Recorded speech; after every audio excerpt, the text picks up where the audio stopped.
Well, we've now traded strikes with Iran for the second day since the peace agreement has completely collapsed. And now we are even closer to what could be a catastrophe. The U.S. Strategic Petroleum Reserve is now at 19 million barrels, and it is 19 million barrels away from estimated minimum operating levels is what this is showing us. You can see where it says, let me just pull this up full screen.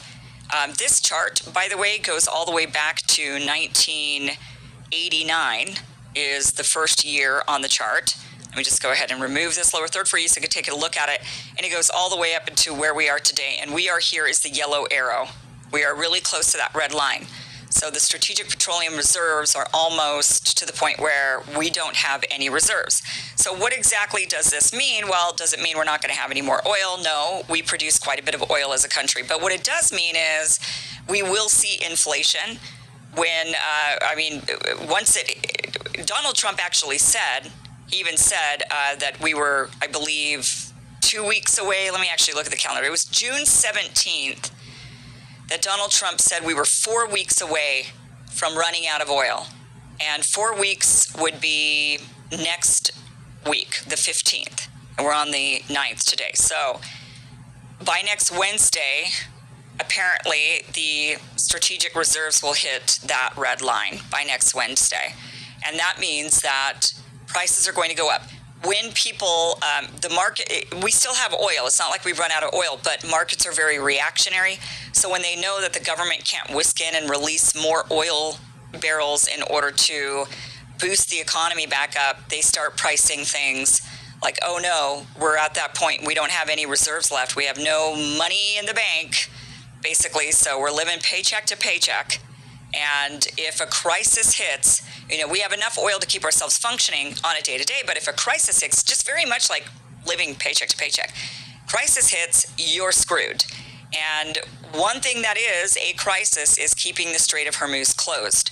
Our war with Iran, them closing the Strait of Hormuz, helped get us to that point. It didn't entirely get us to that point. Let's go ahead and pull that chart back up. It didn't entirely get us to that point. That big dip that you see, that waterfall dip before we get to, and then it kind of built back up a little bit, and now we're back down. That happened in 2022. And that was, COVID was a lot. I think this really started falling off a cliff. It looks like 2020 is when it started dropping, and then it really dropped again in 2022.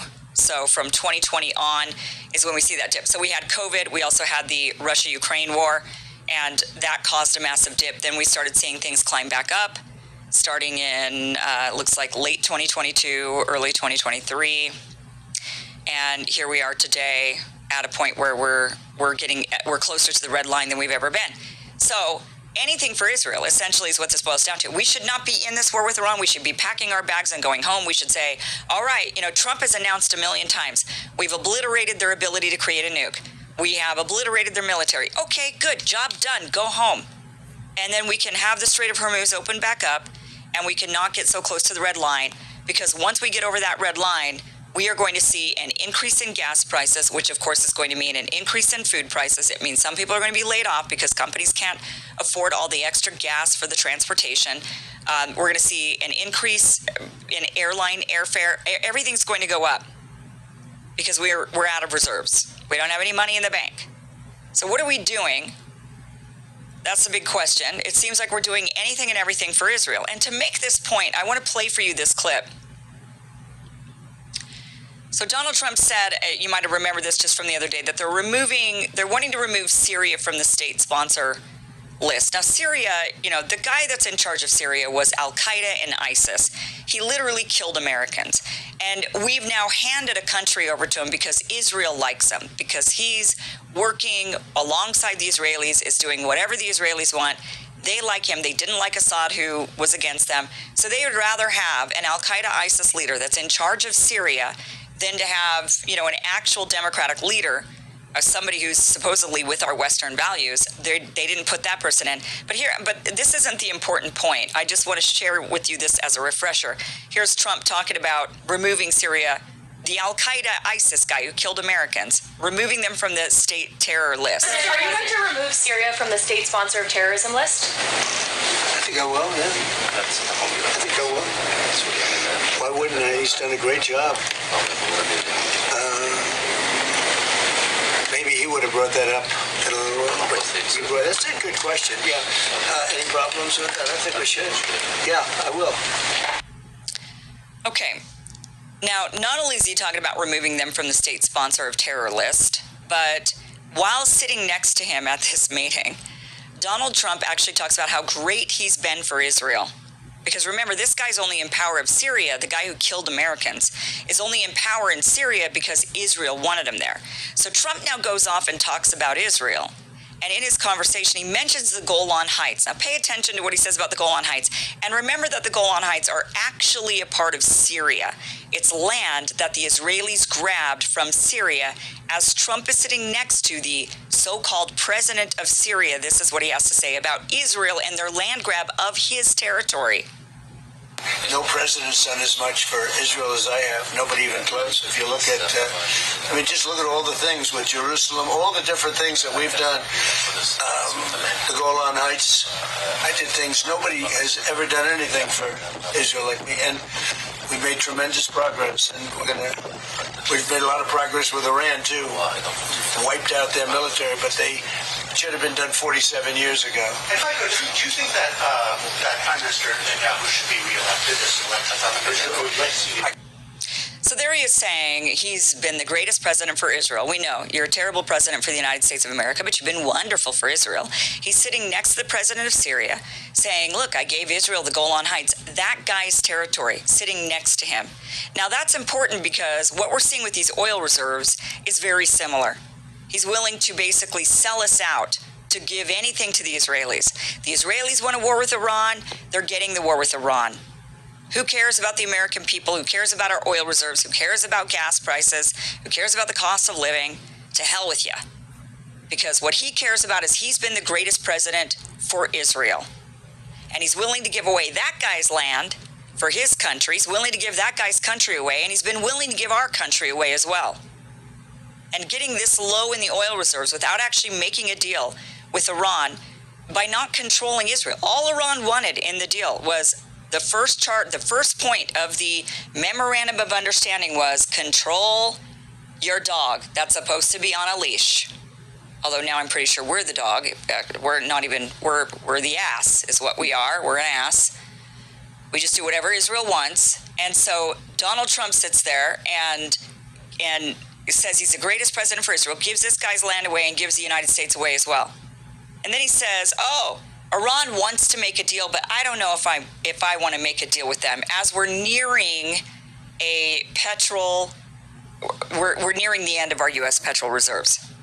We have many ways we can win, but we've already won militarily. They have very little left, and they want to make a deal so badly. They called a little while ago. They want to make a deal so badly.